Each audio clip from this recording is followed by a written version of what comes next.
Have you ever wondered what matters most? In a world full of rules and lists of things to do, it's easy to get lost. A long time ago, a teacher asked Jesus a very important question. He wanted to know which commandment was the greatest of all. Jesus' answer was simple, yet so big it could fill the whole sky. He said the most important thing is to love God with all your heart, soul, mind, and strength. And then he added a second part that is just as important. He said, love your neighbor as yourself. This wasn't just a good idea, it was the very heart of everything God wants for us and from us. But how can we possibly love like that? Our hearts sometimes feel so small. We get tired, we get hurt, and we run out of patience. Where does this kind of big, unending love come from? It doesn't start with us. It starts with God. The Bible tells us that God is love. He loved us first, even before we knew how to love him back. He made you, and he thinks you are special. His love is like a deep, wide river that never ever runs dry. When we let his love fill us up, it overflows. It spills out of our hearts and gives us the wonderful ability to share that love with the people all around us. Think of your heart like a cup. On your own, your cup can feel empty. You try to pour out love for others, but soon there is nothing left to give. But when you turn to God, he fills your cup to the very top, so full that it splashes over the sides. That overflow is his love, working through you. It's not about trying harder on your own. It's about letting God's great love for you become the love you give away. You don't have to create the love, you just have to receive it from him and then pass it along. That is the secret to loving others well. So, this great commandment isn't a heavy weight for you to carry all by yourself. It's an invitation. It's an invitation to come to the source of all love. God doesn't just ask you to love, he gives you the love you need to do it. He looks at you and says, "You are my beloved child. I love you." When you start to believe that, really believe it deep down in your heart, loving your neighbor doesn't seem like a rule anymore. It becomes the natural, joyful response to being loved so completely by the one who made you. It's simply sharing the gift you have already been given. When Jesus said to love our neighbor, the people listening had another question. It's a question we still ask today. But who is my neighbor? Do we only have to love the people who live next door?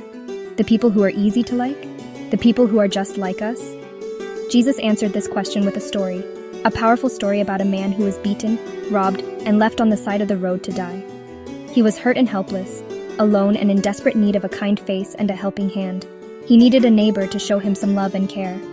In the story, two very important and respected men walked by. They saw the hurting man, but they didn't stop. Maybe they were too busy. Maybe they were afraid. For whatever reason, they crossed to the other side of the road and continued on their journey, leaving him there in his pain. They saw his need, but they chose not to be a neighbor to him. Their hearts were closed when his need was so open. They missed their chance to show the kind of love that God treasures, the kind of love that sees a person in need and stops to help them. Then, someone else came down that same dusty road. He was a Samaritan. In those days, Samaritans and Jews were enemies. They did not like each other at all. They came from different places and had different beliefs. Most people would have expected the Samaritan to walk right by, maybe even with a sneer. But he didn't. When he saw the broken man lying there, his heart was filled with compassion.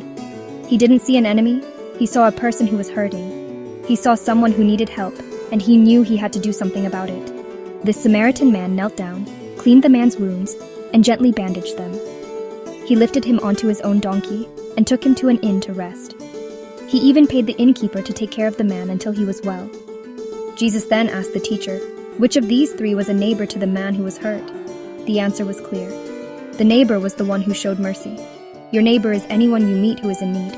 It doesn't matter if they are a stranger, if they look different, or even if they are someone you think is your enemy. Love is more than just a warm feeling in your heart. It's more than just a nice thought. Real love, the kind Jesus talks about, is something you do. It's love in action. It's love that uses its hands and its feet. The Good Samaritan didn't just feel sorry for the hurting man. He got his hands dirty. He poured his own oil and wine on the man's wounds. He used his own strength to lift him. This is what it means to love your neighbor. It means showing kindness when someone is sad, sharing your lunch with someone who is hungry, or visiting someone who is lonely. Forgiveness is another powerful way we show love with our actions.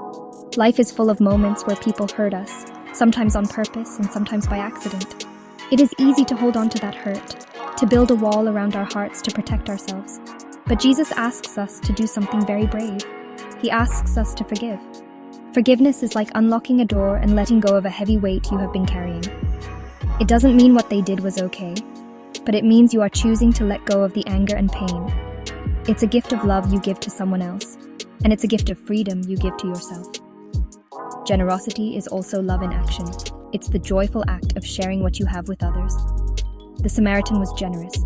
He gave his time, his energy, his supplies, and his money to help a complete stranger. We can be generous too. It might mean giving a toy to a friend who doesn't have many, or giving your time to help your mom with chores around the house. It could mean giving a smile to someone who looks like they are having a bad day. Generosity isn't about how much you give. It's about the loving heart you give with. It's about seeing a need and being happy to fill it. So, look around you today. How can you put love into action? Who needs a kind word? Who needs a helping hand? Who needs to know they are forgiven? Love isn't meant to be kept inside, like a beautiful song that no one ever gets to hear. It's meant to be shared, shown, and given away freely. Every small act of kindness, every moment of forgiveness, and every bit of generosity is you loving your neighbor as yourself. It is you showing the world what God's amazing love looks like with your hands and your feet. Loving our neighbor sounds wonderful, but let's be honest. Sometimes it is very, very hard. It's one thing to love people who are kind to us, who love us back, and who are easy to be around. But what about the others? What about the person at school who says mean things? What about the family member who is always grumpy? What about the people who have hurt you deeply? Jesus doesn't give us a list of exceptions. He doesn't say, love your neighbor except for that one. He asks us to love everyone, even our enemies. This kind of love feels impossible, doesn't it? Our natural reaction when someone hurts us is to hurt them back or to run away and hide. Our hearts want to build walls, not bridges. Loving those who are difficult to love goes against every feeling we have inside. It's like trying to paddle a boat against a strong current. It's exhausting and feels like you are going nowhere. This is where we remember that this great commandment isn't something we are meant to do in our own strength. It's too big for us, and that's okay. When you find it hard to love someone, that is the perfect time to talk to God about it. You can pray a simple prayer right from your heart. You can say, God, this is too hard for me. My heart feels cold toward this person. I don't have enough love for them. Please, can you help me? Can you give me your love for them? God hears that prayer. He understands your struggle. He doesn't expect you to be perfect. He just wants you to come to him for help. He can soften your heart and help you see that person the way he sees them. So let's not be discouraged when loving others feels difficult. Let's see it as a reminder to lean on God. He is our helper. His love can go where ours cannot. He can heal the hurt that makes it hard to forgive. He can give us the patience we don't have. Today, think of one person you can show love to. Maybe it's someone easy to love, or maybe it's someone who will be a challenge. Ask God for the strength, for the courage, and for his great big heart. Then go and be a neighbor. Go and show someone what God's amazing, active, and helpful love looks like.